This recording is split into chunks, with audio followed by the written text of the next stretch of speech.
Bonjour à toutes et à tous, ravi de vous retrouver sur le plateau de Smart Food, votre rendez-vous quotidien sur Bismart qui s'intéresse à l'alimentation sous toutes ses formes. Et aujourd'hui, nous allons nous intéresser à une question de santé publique. Surpoids et obésité semblent gagner chaque année un peu plus de terrain, un phénomène d'ampleur qui inquiète notamment l'OMS qui n'hésite plus à parler d'épidémie.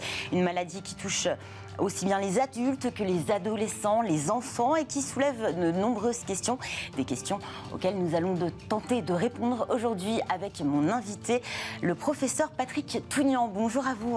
Bonjour, ravi d'être ici. Ravi également de vous recevoir. Vous êtes le chef du service nutrition et gastro-entérologie pédiatrique à l'hôpital Trousseau, c'est à Paris.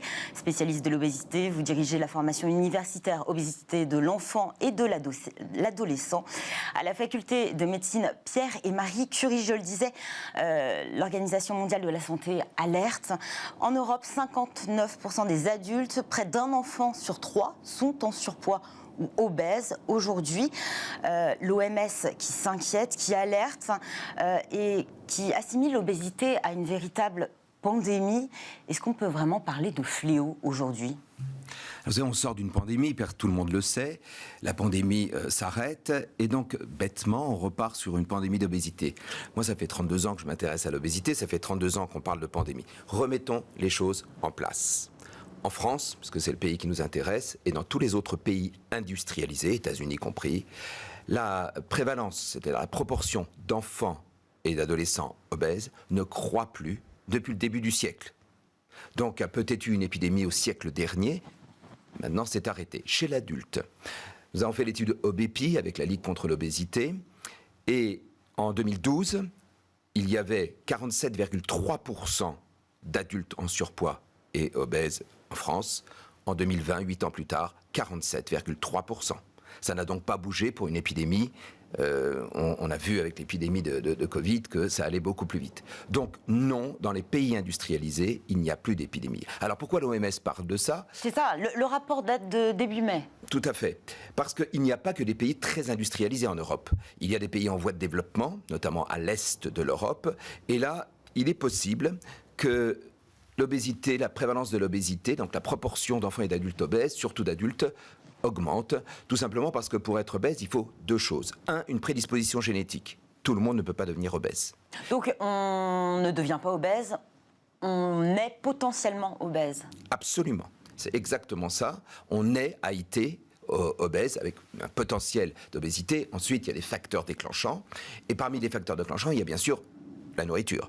Il faut avoir à manger pour grossir. Donc il est possible, je ne conteste bien évidemment pas les résultats de l'OMS, mais il est possible que cette augmentation touche les pays de l'Est. Ceci dit, comme je vous l'ai dit, depuis 30 ans que je m'intéresse à cette question, on aime bien être très alarmiste, on aime bien faire peur.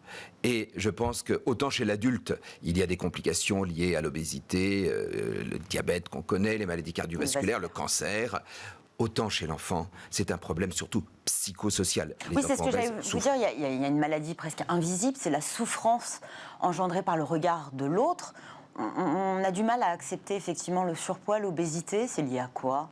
Il y a un rejet quelque part ? Alors, c'est effectivement ça, ce que vous dites, c'est exactement ce que les enfants et leurs familles ressentent, c'est cette grossophobie. On n'aime pas les gros, notamment en France. Il y a eu...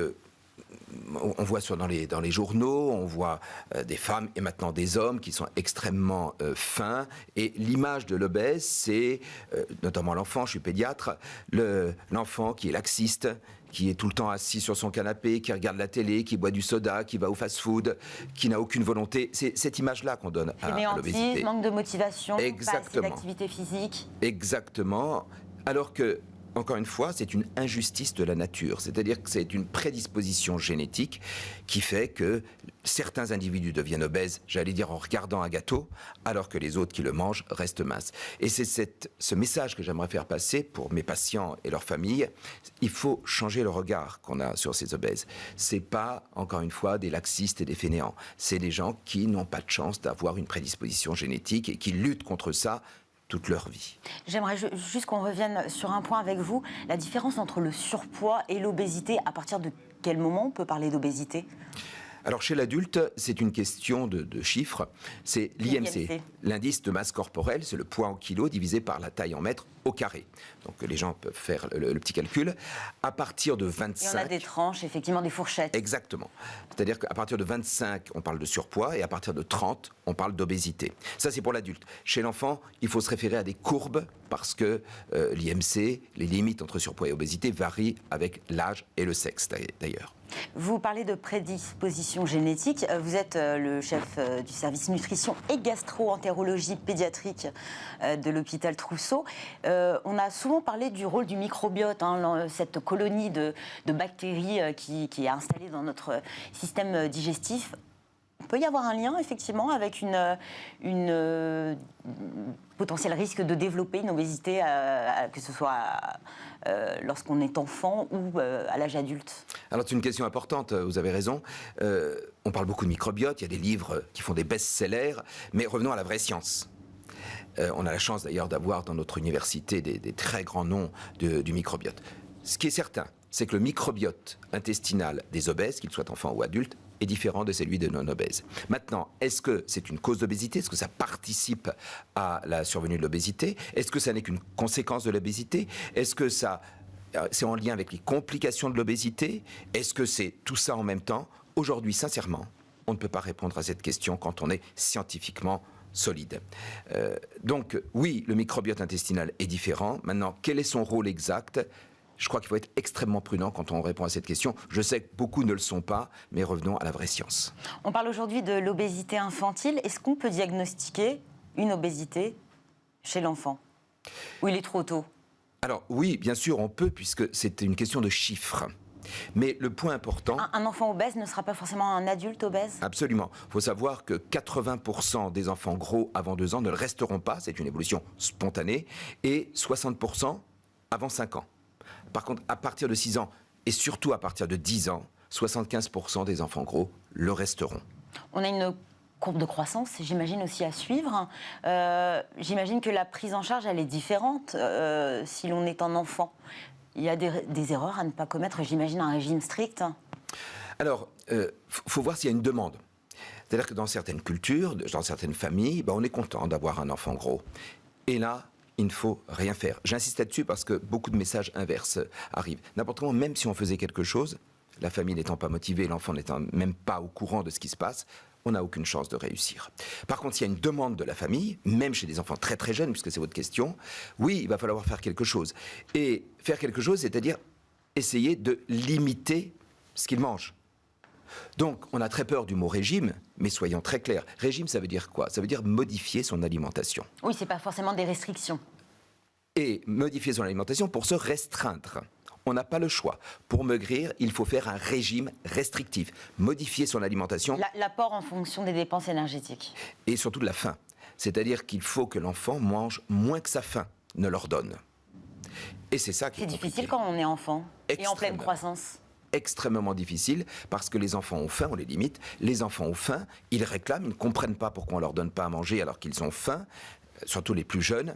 Donc c'est là où il faut faire très très attention, c'est là où il faut les accompagner, c'est là où il faut les rassurer et leur dire qu'en cas d'échec très tôt dans la vie, on ne grève en aucun cas le pronostic plus tard à l'adolescence et encore moins à l'âge adulte. Donc soyons beaucoup moins alarmistes, et c'est pour ça que ces messages de l'OMS ne m'ont pas du tout plu.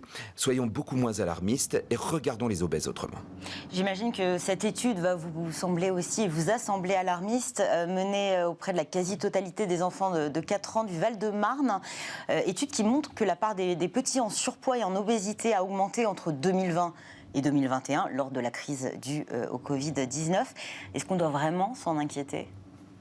Alors, bon, vous avez compris que j'allais vous répondre que l'obésité ne m'inquiète pas. Je suis le spécialiste français de l'obésité infantile et je ne suis pas inquiet. J'en ai vu des milliers des enfants obèses. Il faut dire une chose, puisque vous avez parlé du confinement indirectement. C'est ça, et du manque d'activité physique, d'interaction sociale. Alors, le message dominant, c'est le confinement a fait grossir les enfants. On a tout vu. Certains enfants ont effectivement craqué pendant le confinement, ils étaient en restriction, ils ont craqué, ils ont grossi. D'autres, au contraire, notamment chez nous à Trousseau, ont profité du confinement pour se mettre au régime et ont maigri. Mais la plupart ont continué leur courbe. Beaucoup de mes patients viennent me voir en disant « Ah, le confinement m'a fait grossir, enfin, a fait grossir mon enfant ».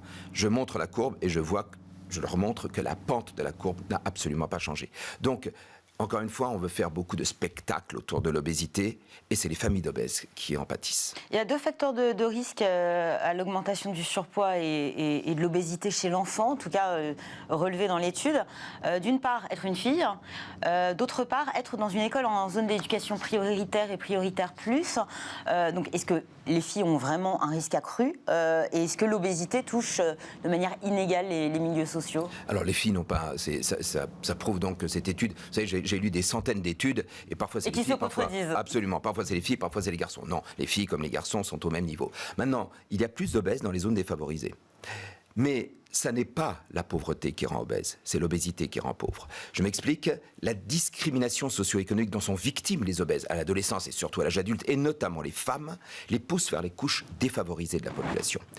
Et l'inverse, une femme mince ira plutôt dans les couches favorisées de la population. Et donc, quand on concentre les obèses dans les couches défavorisées et les minces dans les couches favorisées, eh bien, les enfants qui en résultent sont bien sûr plus nombreux dans les couches défavorisées. Mais la pauvreté ne rend pas obèse.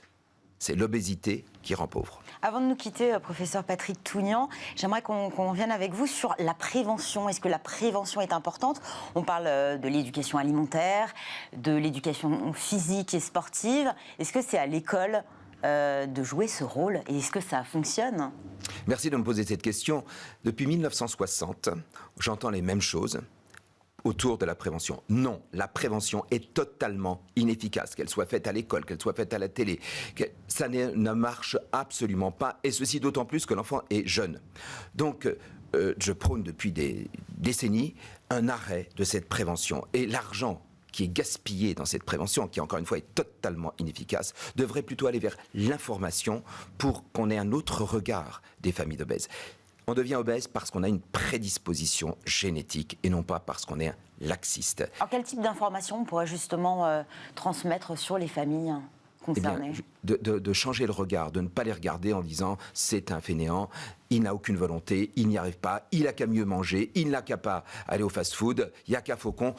Non, c'est pas comme ça. Donc, taxer les boissons sucrées, encadrer la publicité, notamment à destination des jeunes, tout ça c'est inefficace. C'est peut-être très intéressant pour renflouer les caisses de l'État, c'est absolument et totalement inefficace. Totalement, et ça a été démontré déjà largement dans beaucoup de pays. Professeur Patrick Tougnan, merci beaucoup. Je rappelle que vous êtes chef du service de nutrition de gastro-entérologie, c'est dur à dire, pédiatrique à l'hôpital Trousseau à Paris. Merci. Merci pour votre invitation. Sur le plateau de Smart Food. C'est la fin de cette émission, vous l'aurez compris. Merci à tous de nous avoir suivis. Merci à toute l'équipe qui m'a accompagnée aujourd'hui. J'aurai le plaisir de vous retrouver demain. Passez une excellente journée sur Bismart.